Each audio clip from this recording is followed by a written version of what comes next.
نحمده ونصلي ونسلم على رسوله الكريم أما بعد فأعوذ بالله من الشيطان الرجيم بسم الله الرحمن الرحيم ولقد استهزئ برسل من قبلك فأمليت للذين كفروا ثم أخذتهم فكيف كان عقاب۔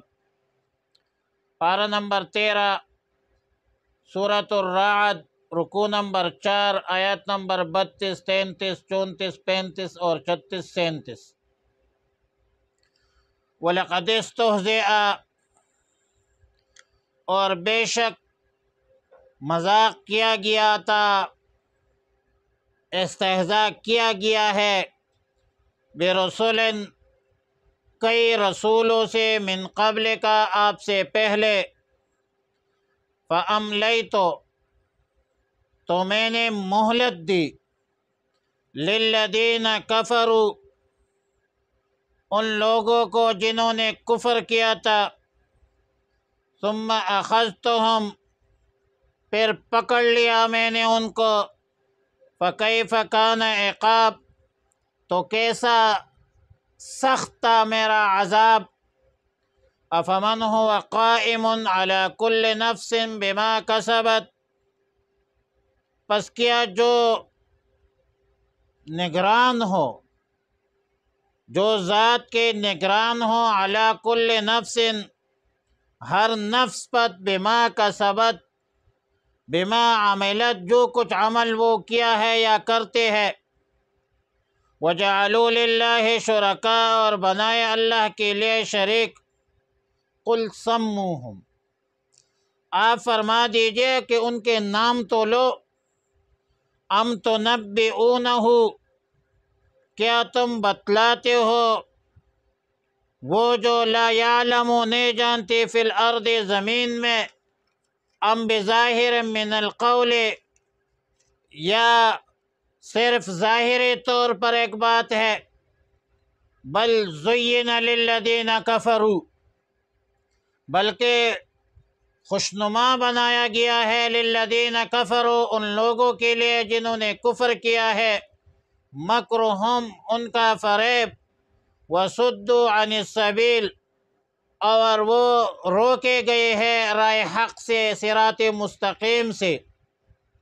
ومن یضلل اللہ، جسے اللہ گمراہ کرے، فما لہ من ہاد، اسے کوئی ہدایت نہیں دے سکتا، لہم عذاب فی الحیات الدنیا، ان کے لیے عذاب ہے دنیا کی زندگی میں، ولعذاب الآخرۃ اشق، اور البتہ آخرت کا عذاب بہت سخت ہے، وما لہم من اللہ من واق، اور نہیں ہے ان کے لیے اللہ سے کوئی بچانے والا، مثل الجنۃ التی وعد المتقون، مثال اس جنت کا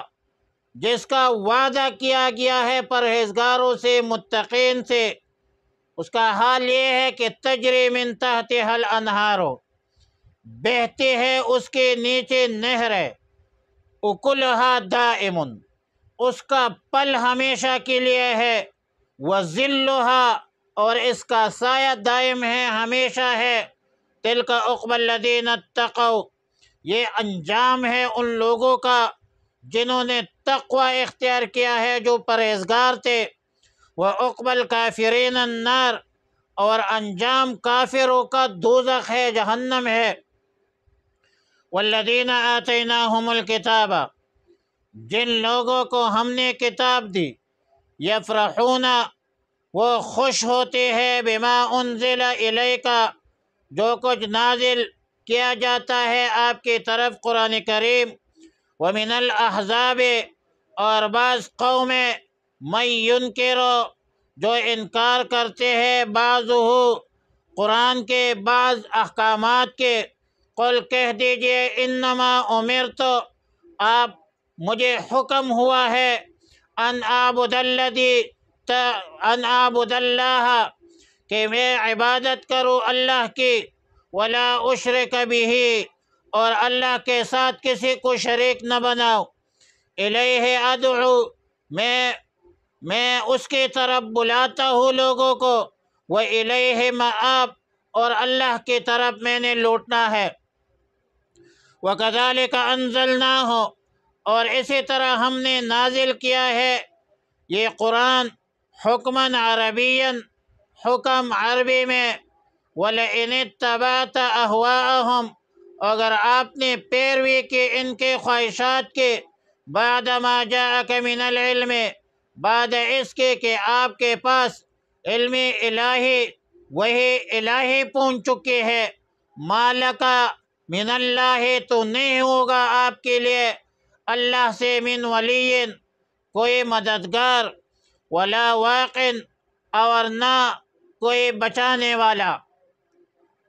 مذکورہ آیتوں میں سب سے پہلے رسول اللہ صلی اللہ علیہ وسلم کو تسلی ہے، کفار کی بدحالی کا ذکر ہے، اور متقین کے لیے وعدہ ہے۔ آیات نمبر 32 میں رسول اللہ صلی اللہ علیہ وسلم کو خطاب فرمایا کہ آپ سے پہلے بھی انبیاء علیہم السلام مبعوث ہوئے تھے، انہوں نے بھی قوموں کو دعوت توحید دی، ان کی بھی استہزاء کی گئی، ان کا بھی مذاق اڑایا گیا۔ مطلب جو کچھ آپ کے ساتھ ہو رہا ہے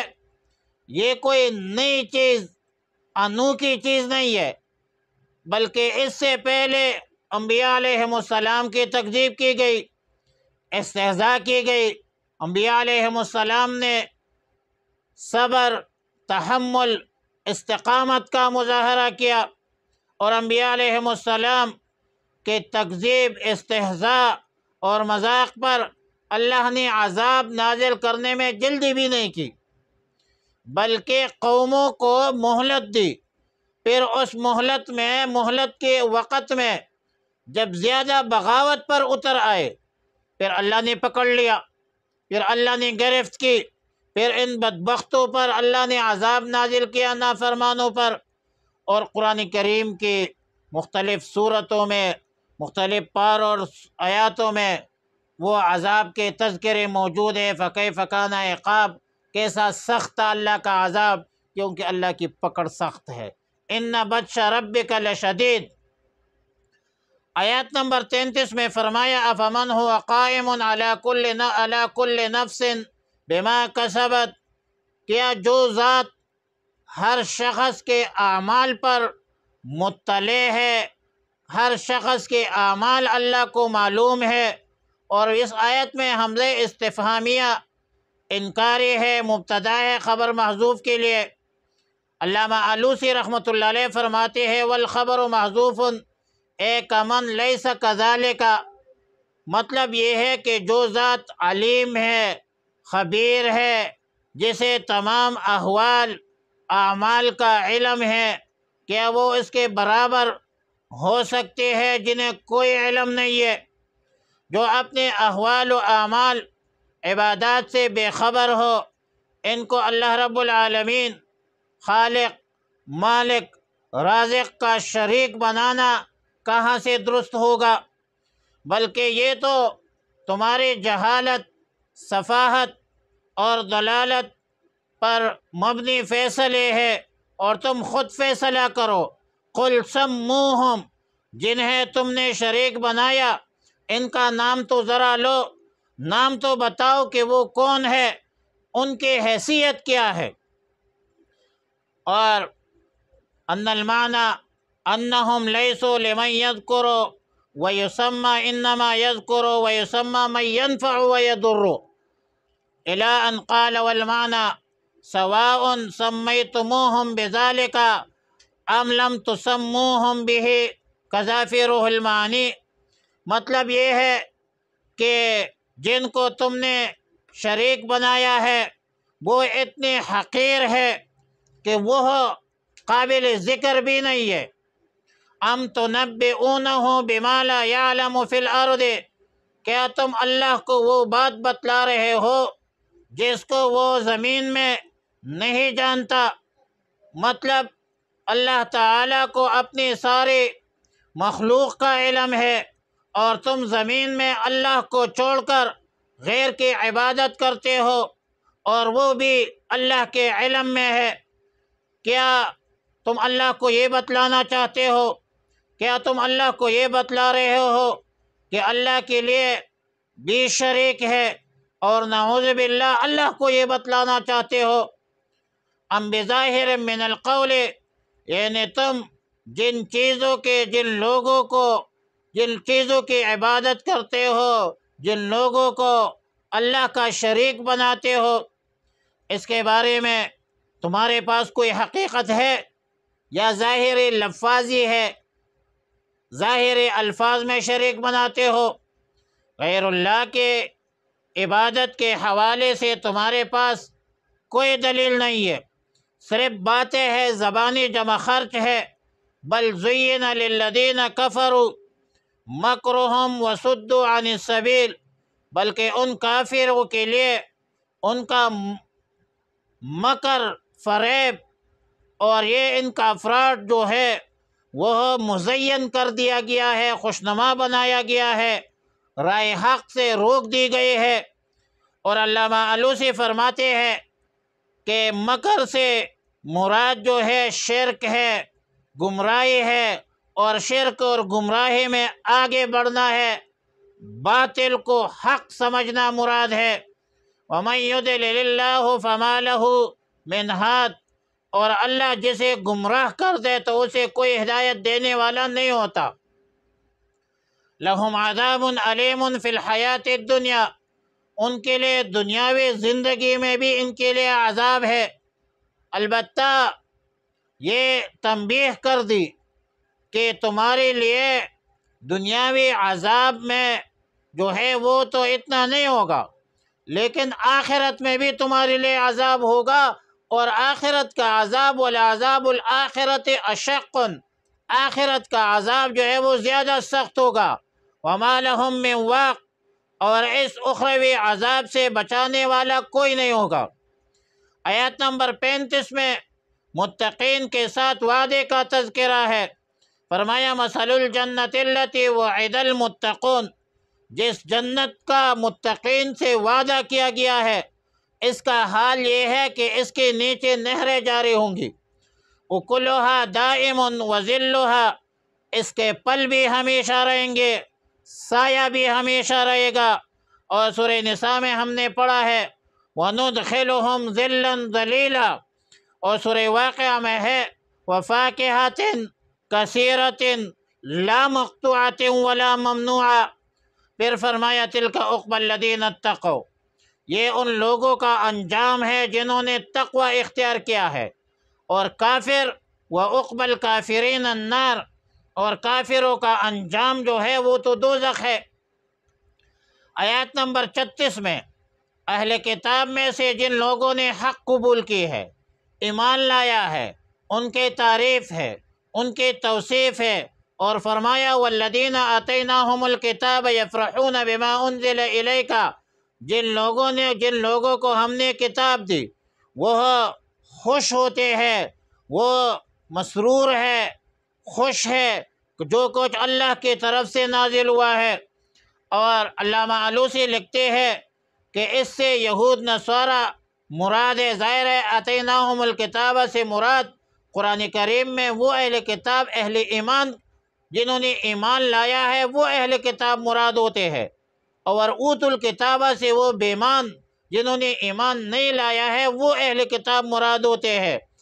اب جنہوں نے اسلام قبول کیا ہے 40 اشخاص تھے، نصارہ نجران سے، 8 یمن کے تھے، اور 32 حبشہ کے لوگ تھے۔ البتہ یہودی بہت کم مسلمان ہوئے تھے، جیسا کہ عبداللہ ابن سلام رضی اللہ تعالیٰ عنہ ہے۔ پھر فرمایا وَمِنَ الْأَحْزَابِ مَن يُنْكِرُ بَعْدَهُ، اہل کتاب کی بعض جماعتوں نے قرآن سے انکار کیا ہے کہ جو چیز ان کے مخالف ہے، ان کے سابقہ شریعت کے خلاف ہے، ان کے مزاج کے خلاف ہے، اس سے انکار کرتے ہیں۔ تو اللہ تعالیٰ نے رسول اللہ محمد صلی اللہ علیہ وسلم کو خطاب فرمایا قُلْ إِنَّمَا أُمِرْتُ أَنْ أَعْبُدَ اللَّهَ وَلَا أُشْرِكَ بِهِ، آپ فرما دیجئے کہ مجھے تو صرف یہ حکم ہوا ہے کہ اللہ کی عبادت کرو اور اس کے ساتھ کسی کو شریک مت بناؤ، یہ میرا دین ہے، الیہ ادعو و الیہ مآب، اس دین کی طرف، اللہ کی طرف میں لوگوں کو بلاتا رہوں گا، اللہ ہی کی طرف میں نے لوٹنا ہے۔ اور آیت نمبر 37 میں فرمایا وَكَذَلِكَ أَنزَلْنَاهُ حُكْمًا عَرَبِيًّا، یعنی اسی طرح ہم نے قرآن کریم کو نازل کیا ہے، خاص حکم ہے عربی زبان میں۔ اور اہل کتاب جو چند فروعی مسائل میں احکام دینیہ، احکام اسلامیہ کو ان مسائل کے خلاف سمجھتے ہیں اور خلاف پاتے ہیں، تو شرائع من قبلنا یعنی گزشتہ امتوں سے، کچھ گزشتہ امتوں کی تعلیمات ہے، اور اس تعلیمات میں جو کہ اگر وہ تعلیمات قرآن سے متصادم ہیں تو قرآن کو چھوڑتے ہیں، قرآن کے احکامات سے انکار کرتے ہیں، اور اس میں ایسے لوگوں کی تردید ہے جو سابقہ پر احکامات جو نازل ہوئے ہیں، بہت سارے احکامات ایسے ہیں جو بعد میں امتوں نے، بعد کی شریعتوں نے، یعنی انجیل سے تورات منسوخ ہوا ہے، اور قرآن سے تورات، انجیل، زبور سب کتابیں، سب احکام الہی جو نازل ہوئے ہیں وہ سب جو ہے شرائع من قبلنا قرآن کریم سے منسوخ ہے، اور اس وجہ سے یہ لوگ قرآن کی تکذیب کرتے ہیں۔ تو یہ لوگ عادت اللہ سے، شرائع من قبلنا کے حوالے سے جہالت پر مبنی ہے، ان کو پتہ بھی نہیں ہے کہ اللہ تعالیٰ کی عادت کیا ہے۔ اختلاف تو گزشتہ شریعتوں میں بیتا، زبان بھی مختلف، قوم بھی مختلف، مقام اور شہر بھی مختلف، احکامات بھی مختلف، لیکن اس سے تو یہ لازم نہیں آتا کہ گزشتہ امتوں میں جو اختلاف تھا وہ اختلاف کے باوجود وہ صرف ایک شریعت کو مانے، ایک شریعت کا پابند رہے اور دوسری شریعت کو قطعاً تسلیم نہ کرے۔ یہ تو بدترین ضلالت ہے، جہالت ہے، اور قرآن کریم تو آخری کتاب ہے جس سے تمام سابقہ شریعت کتابیں وہ منسوخ ہوتی ہے۔ اب عالم انسانیت کی صلاح اور فلاح اس کتاب میں ہے، یہ دائمی معجزہ ہے رسول اللہ صلی اللہ علیہ وسلم کی۔ اور پھر فرمایا وَإِنِ اتَّبَعْتَ أَهْوَاءَهُمْ بَعْدَ مَا جَاءَكَ مِنَ الْعِلْمِ، اگر آپ نے ان یہودیوں، نصرانیوں کے خواہشات کے اتباع کی تو اس کے مقابلے میں آپ کے مدد کرنے والا مَا لَكَ مِنَ اللَّهِ مِنْ وَلِيٍّ وَلَا نَصِيرٍ، کوئی بچانے میں مَا لَكَ مِنَ اللَّهِ مِنْ وَلِيٍّ وَلَا واق، کوئی بچانے والا نہیں ہوگا۔ یہ خطاب بظاہر تو رسول اللہ مبارک صلی اللہ علیہ وسلم کو ہے، لیکن یہ تعلیم ہے امت کے لیے، لورتا توائم ان گورے تی وارا والا مسئلہ ہے۔ ظاہر ہے کہ رسول اللہ مبارک صلی اللہ علیہ وسلم بطریق احسن اللہ کے حکم پر عمل کے پابند تھے اور عمل کیا بھی ہے، لیکن قیامت تک سب مسلمانوں کو تعلیم ہے، ترغیب ہے کہ یہود نصارہ کے اتباع مت کرو، یہود نصارہ کے خواہشات کے مطابق مت چلو، ان کو پالیسی کو مت اپناؤ، ان کے فرمان بردار مت بنو، ہلاک ہو جاؤں گے۔ اور آج جب تم تمدن میں نصارہ ہو تو تہذیب میں یہود، یہ مسلمان جن ہے دیکھ کر تو شرمائے ہنود۔ وآخر دعوانا الحمدللہ رب العالمین۔